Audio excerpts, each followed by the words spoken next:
มื้อนี้อยู่ทงไห้ทงหน้าพี่น้องเอ้ยเพราะว่าบ่ได้เข้าไปบ้านน้องกระเดยเพิ่นเพราะว่ามีคนเสียหายพี่น้องคลั่มบ้านก็เลยว่ามาช่วยทางพี่น้องปานเขามื้อนี้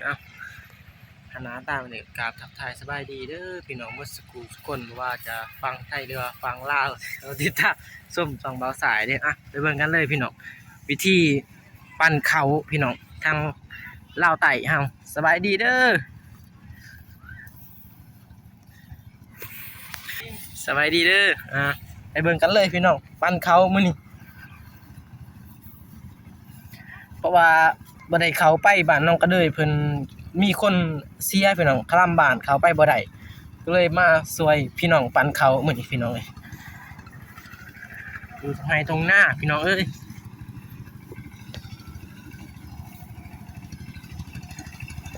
ไปกันเลยพี่น้องบ่ได้ปากปานใดพี่น้องว่าไม้มันเสียงไม้มันบ่ดีปานใดพี่น้องบ่มีไม้มื้อนี้แบบเสียงสดเลยพี่น้อง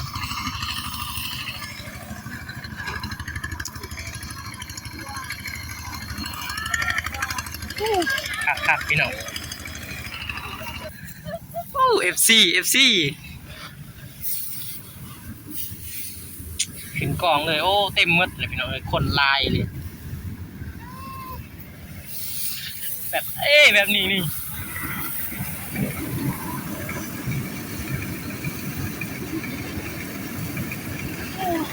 คนลายโผดแล้วเนาะ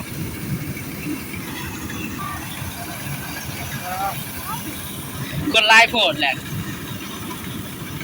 เห็นหน้าเห็นหนวดเลยวะ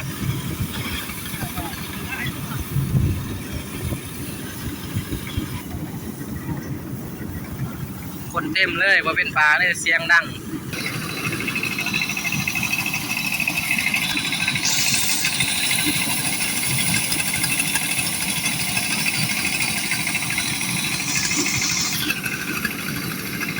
ไม่ห้าเที่ยงเอา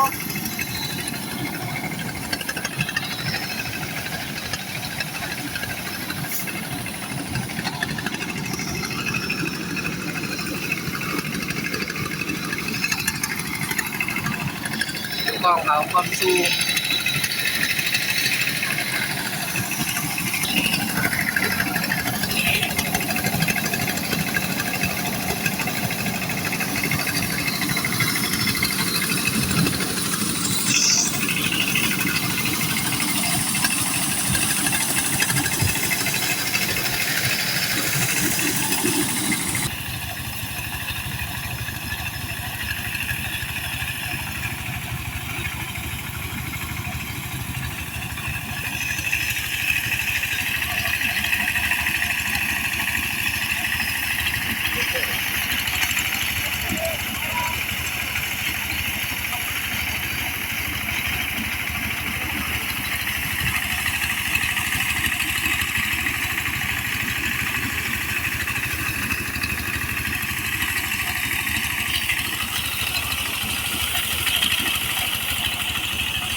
ดูเขาเลย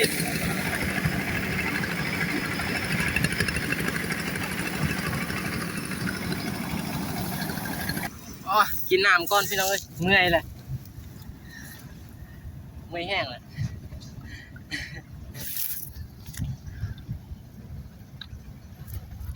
กินน้ำก่อนพักผ่อนก่อนก็จะได้คือจะเบาก่อนโอ้ได้เริ่มไหม้แล้ว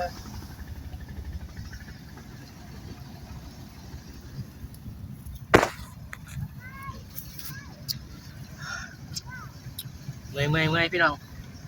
ปันเข่าสิแหละแล้วยังนึงพี่น้องเอ้ยลุยต่อวันนี้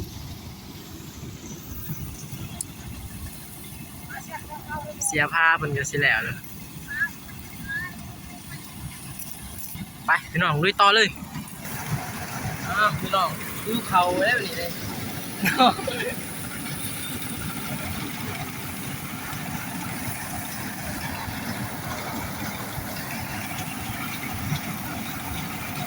เลยบ่ต้องถ่าย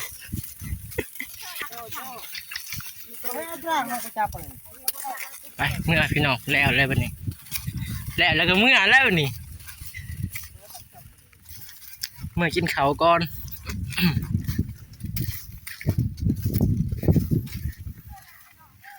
ทีมงาน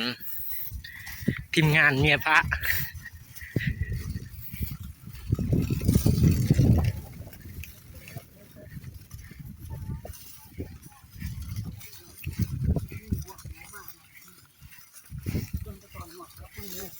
ไอ้หุด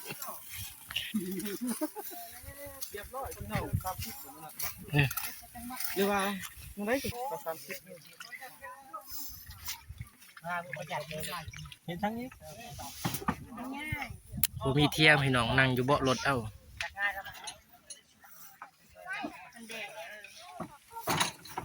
นี่เจ้าของหน้าได้จักซอบไปนี่ 30 แล้วเลยเนาะ30แล้วเลย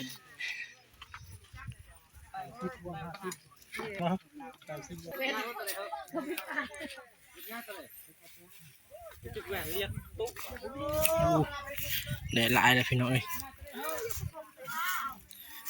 เฮ้ยเจ้าเป็ดบ่ขับรถบ่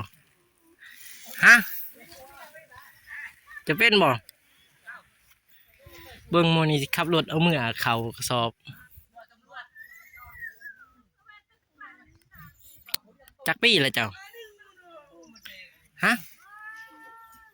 จักปี้คนน้อยๆขับรถเมื่อพี่น้องเอ้ย ครับเป็นบอกครับ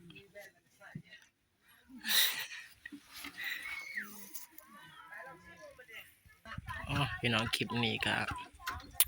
สิได้จบคลิปเพียงเท่านี้เด้อพี่น้องพอกันไหมคลิปหน้ามาอีกมาใส่มาปั่นเขาบ่ได้ไปบ้านน้องก็เลยพี่น้องเพราะว่ามีคนเสียก็เลยบ่ได้ไปคลิปนี้สิได้จบเพียงเท่านี้เด้อขอให้ทุกคนมีแต่ความสุขความเจริญเด้อพี่น้องปรารถนาสิ่งใดขอให้ได้สิ่งนั้นให้ได้ดังสมปรารถนาเด้อพี่น้องคลิปนี้กล่าวคำว่าสบายดีพี่น้องพอกันไหม